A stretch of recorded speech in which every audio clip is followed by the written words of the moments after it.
الحمد لله رب العالمين، والصلاة والسلام على سيد الأنبياء والمرسلين وعلى آله وأصحابه ومن تبعهم بإحسان إلى يوم الدين. أما بعد، فأعوذ بالله من الشيطان الرجيم. بسم الله الرحمن الرحيم. وأحل الله البيع وحرم الربا. আমরা হাদিস সালিসের কিতাবুল বইয়ের আলোচনার মধ্যে আমরা ছিলাম। আমাদের আজকের আলোচনা শুরু হবে। গতকালকে আমরা আলোচনা করেছিলাম একটি ইখতিলাফ আবু হানিফা এবং সাহাবানের মধ্যে ছিল।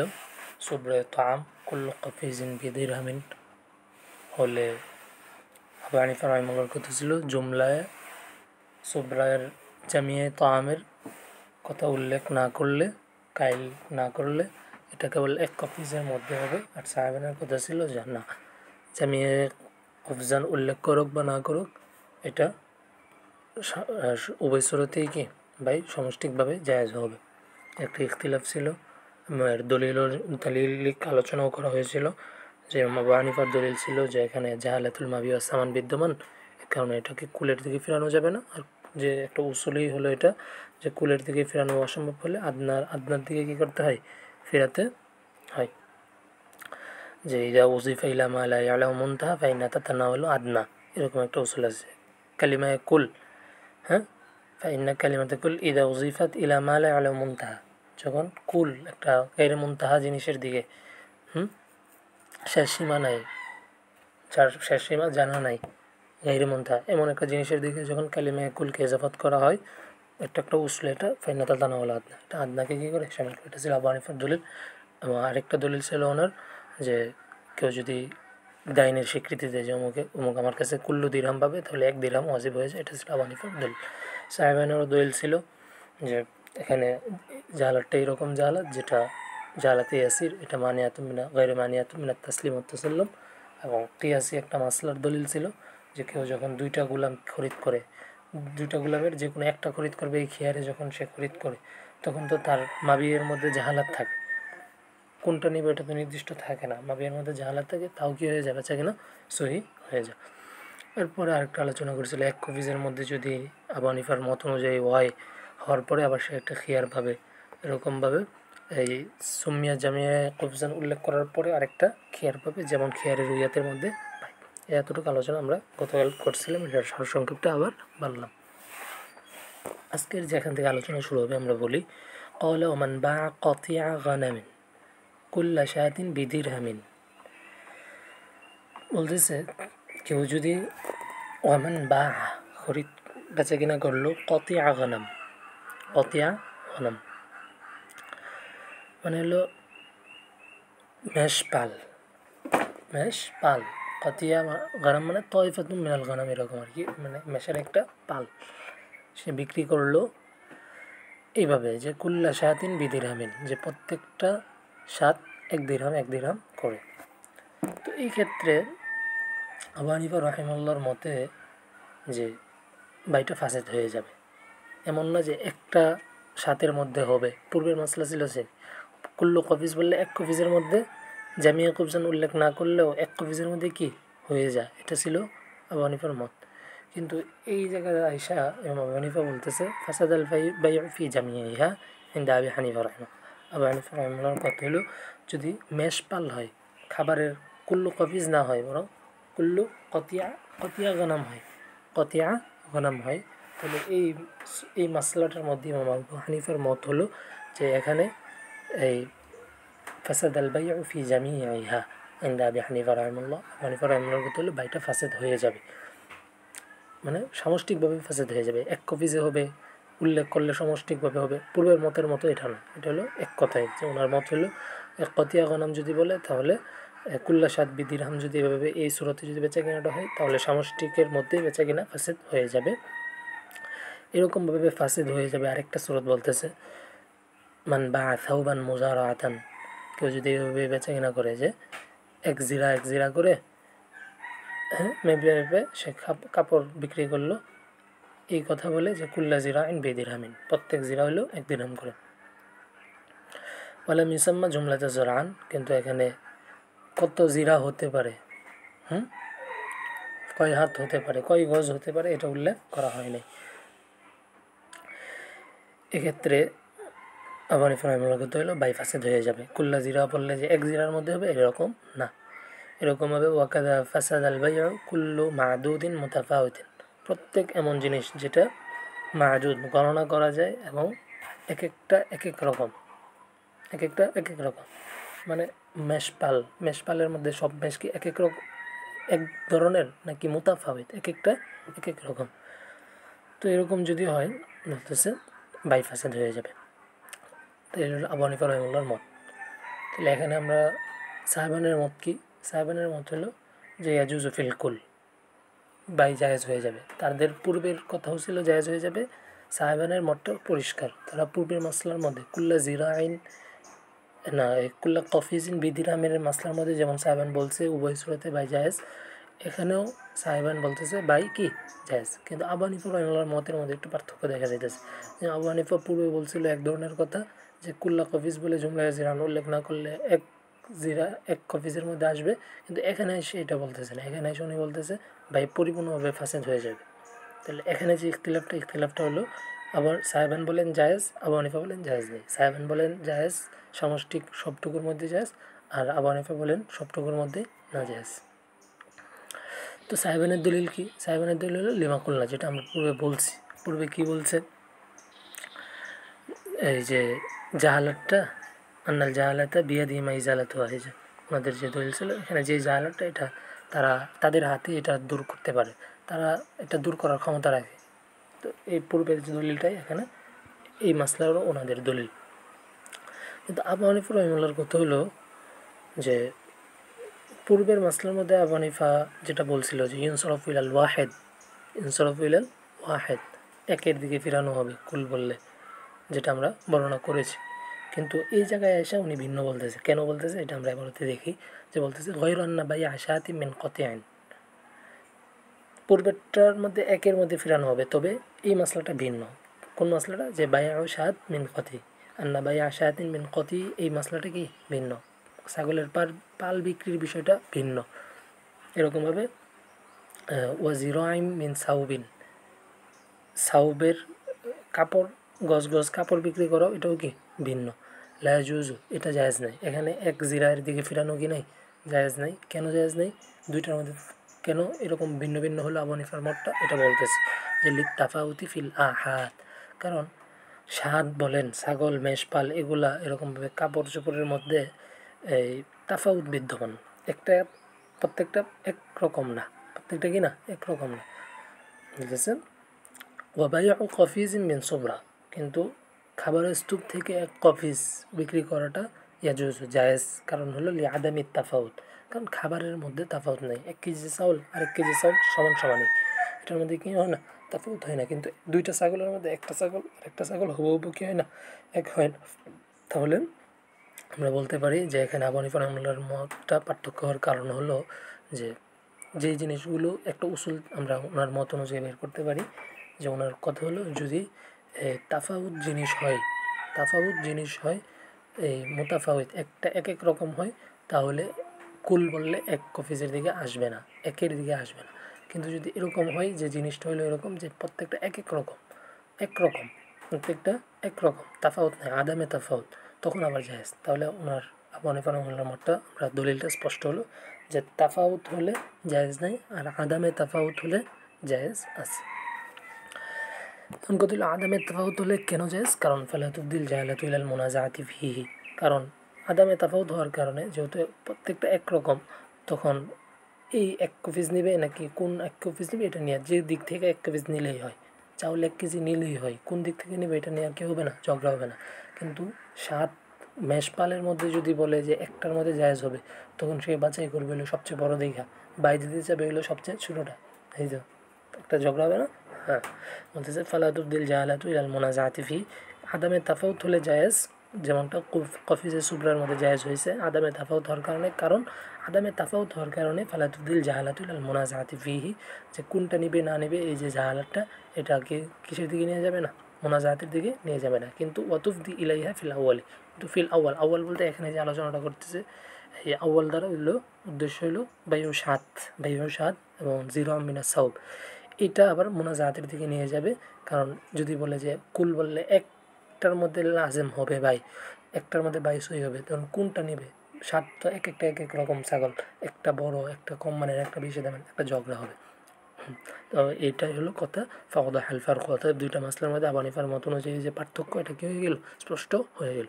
তো সাহেবেনের মতে কোনো পার্থক্য নেই। সাহেবেনের দলিল পূর্বের মাসলায় যেটা, এটা এখানে ওইটা, যে আন্নাল জাহালাতে বিয়াদি মাইজালা তোমা, এটা হলো এই মাসলায় ওনাদের এক কথা, ওই মাসলা এক কথা, ওনারা এক কথার কথা বলছে। আবু হানিফা রহিমাল্লাহ দুইটার মধ্যে পার্থক্য করছে, তাফাউত আদামে তাফাউতের কথার উপর ভিত্তি করে। এরপরে আমরা যাই, তো কি বলছে? قال ومن ابتاع صبرة طعام على أنها 100 قفيز ب100 درهم, কেউ খাবারের একটা স্তূপ বিক্রি করলো, ইশতেরা খরিদ করলো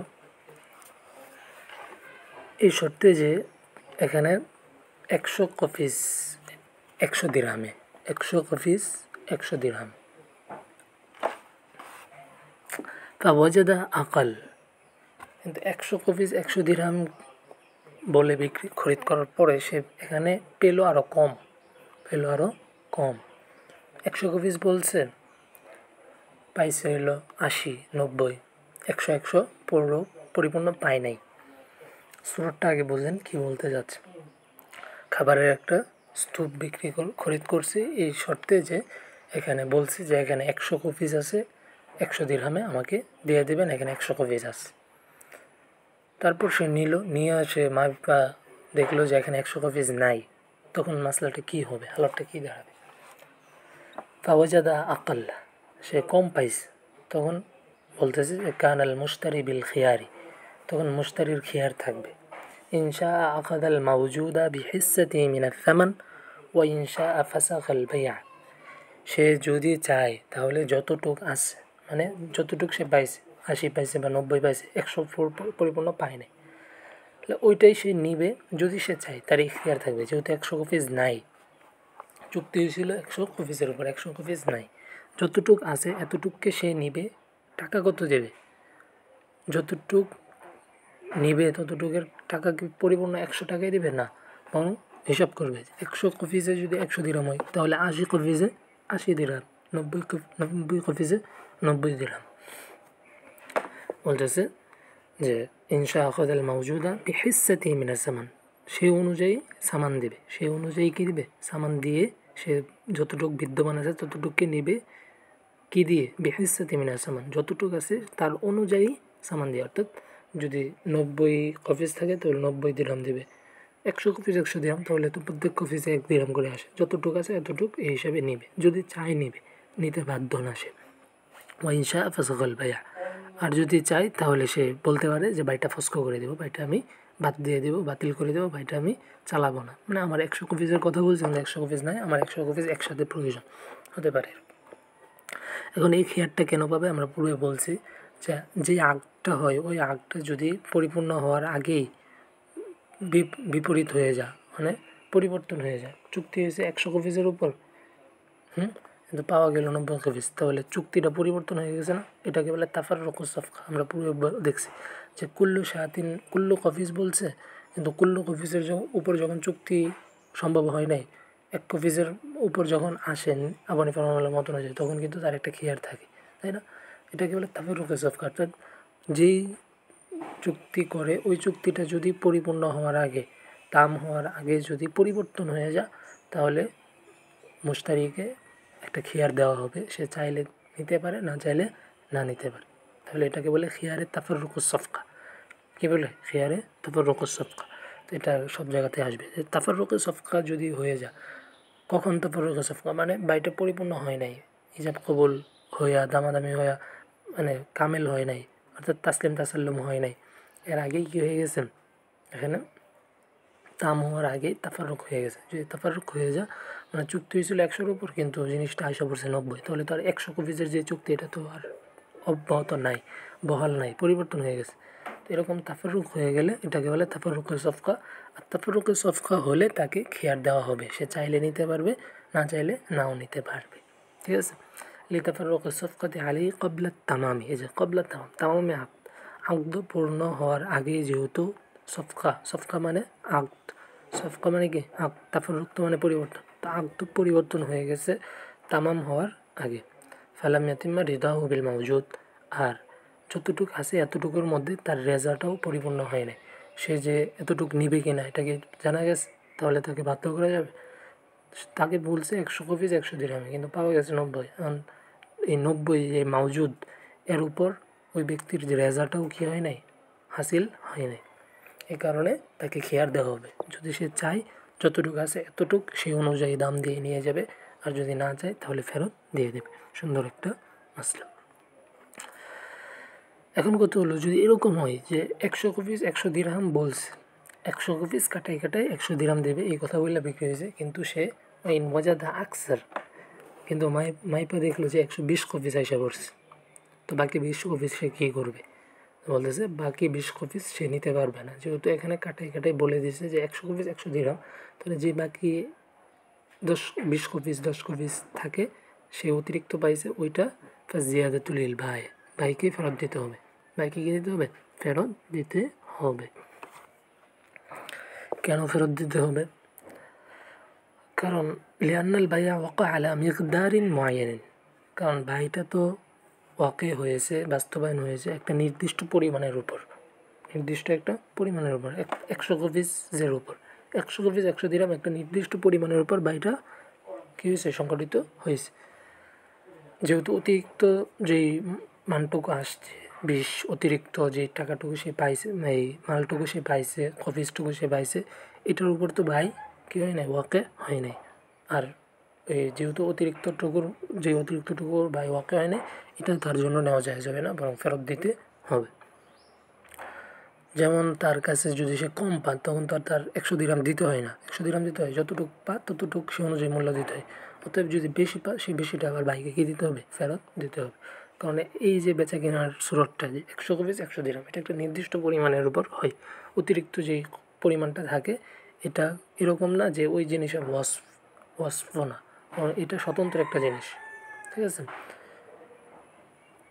ওয়াল কদরু লাইসা বিওয়াসফিন, বাকি 100 কপিসের পরের যে কদরটা পরিমাণটা, এটা তো এই 100 কপিসের কোনো ওয়াসফ না যে এটা সে গুণগত মান হিসাবে পেয়ে গেছে, এমন না। মানে এটা আলাদা একটা স্বতন্ত্র জিনিস, এটার উপর আলাদা মূল্য নির্ধারিত হবে, তাই না?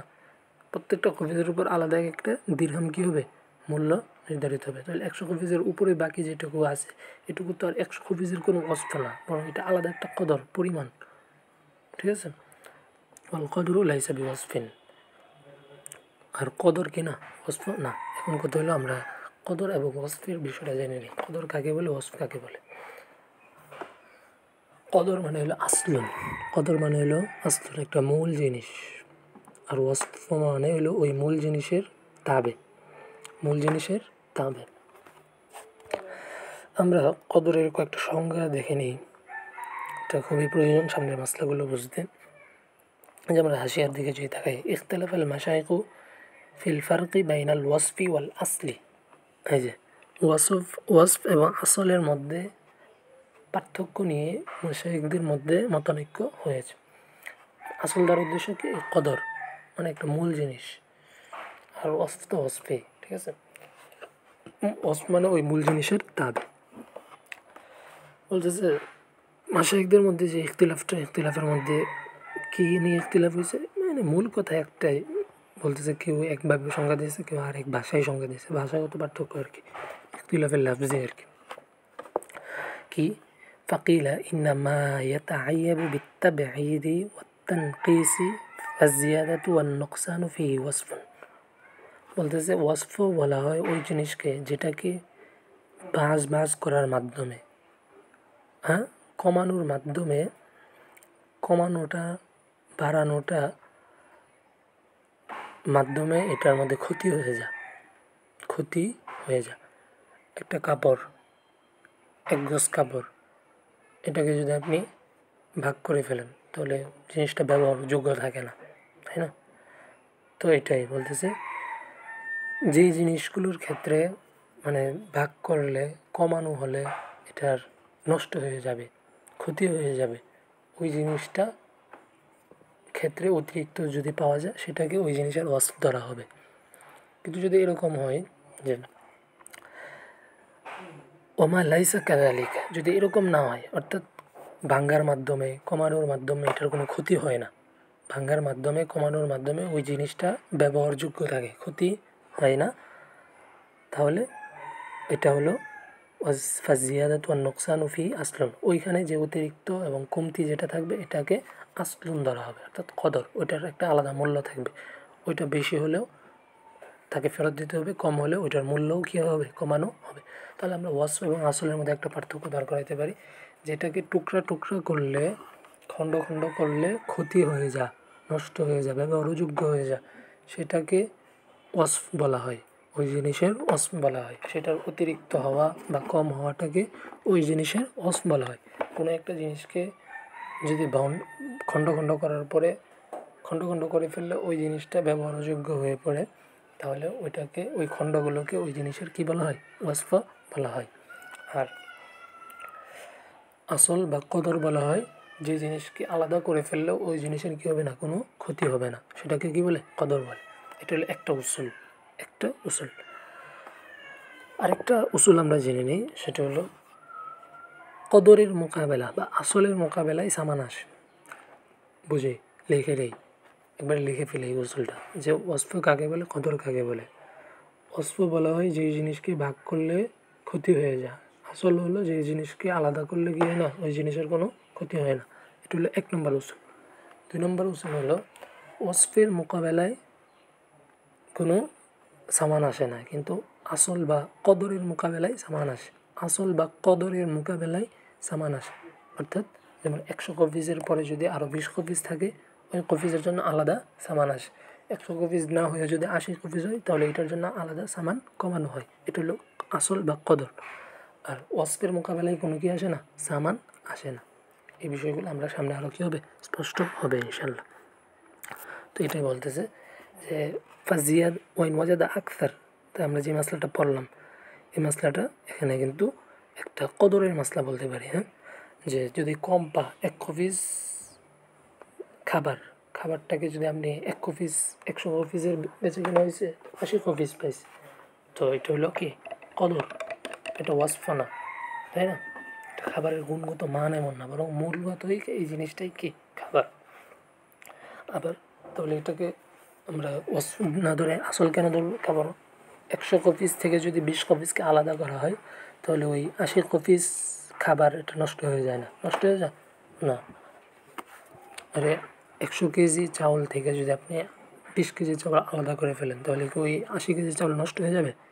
তাহলে এটা কি আসল, তাহলে এটার মোকাবেলায় কী আসবে, আলাদা সামান আসবে। এই কারণে তো এখানে যে মাসলাটা দাঁড়াইলো, যদি 80 কপিজ পা কম পা, তাহলে তার খেয়ার থাকবে, সে অনুযায়ী মূল্য দিয়ে নেবে, না হলে নেবে না। খেয়ারে তারপর রক্ষা উপর ভিত্তি করে তার এই খেয়ারটা দেওয়া হবে। আর যদি বেশি পা তাহলে এটার যে অতিরিক্তটা এটা সে নিতে পারবে না, এবং এটা বাইকে দিয়ে দিতে হবে, যেহেতু একটা ব্যয় হয়েছে একটা নির্দিষ্ট পরিমাণের উপর। আর এখানে যে জিনিসটা, এটা হলো কদর, এটা কোনো ওয়াসফ না। ওয়াল কদরু লাইসা বি ওয়াসফিন, এই যে এখানে কথাটা স্পষ্টভাবে বলছে, ওয়াল কদরু লাইসা বি ওয়াসফিন, কদর তো আর ওয়াসফ না যে ওয়াসফের মোকাবেলায় সামান আসবে না। কদরের মোকাবেলায় সামান আসবে, ওয়াসফের মোকাবেলায় সামান আসে না, লিখে রাখেন। ওয়াসফ কাকে বলে, কদর কাকে বলে বুঝলেন, যে জিনিসকে আলাদা করলে, খণ্ড খণ্ড করলে নষ্ট হয় না, এটাকে কদর বলে। যে জিনিসকে খণ্ড করে ফেললে নষ্ট হয়ে যাবে ওই জিনিসটা, এটাকে ওয়াসফ বলে। এরপরে দ্বিতীয় যে মূল উসুল, সেটা হলো ওয়াসফের মোকাবেলায় সামান আসে না, কিন্তু কদরের মোকাবেলায় কী আসে, সামান আসে। এই কারণে অতিরিক্ত থাকলে এটাকে বাইকে দিয়ে দিতে হবে, আর কম থাকলে সে অনুযায়ী কম দামও কী দেবে, কম দেবে। ওয়াল কদরু লাইসা বি ওয়াসফিন। তাহলে আজকের এই পর্বটা এতটুকু থাক, সামনের পর্বগুলো এই উসুলের উপর ভিত্তি করে আসবে, যে কদরের মোকাবেলায় সামান আসে, ওয়াসফের মোকাবেলায় সামান আসে না। এই উসুলটা মনে রাখি এবং এই সুরতটা ভালো করে বুঝি, সামনের সুরতগুলো এইভাবে ভাগ করে করে ইনশাল্লাহ আল্লাহ তৌফিক দেয় তো আলোচনা করবো। ওমা তৌফিক ইল্লা বিল্লাহ, নাসরুম মিনাল্লাহি ওয়া ফাতহুন করিব ওয়া বাশশিরিল মুমিনিন। আসসালামু আলাইকুম ওয়া রাহমাতুল্লাহ, মা আসসালামাতি ইলা লিকা ইনশাআল্লাহ।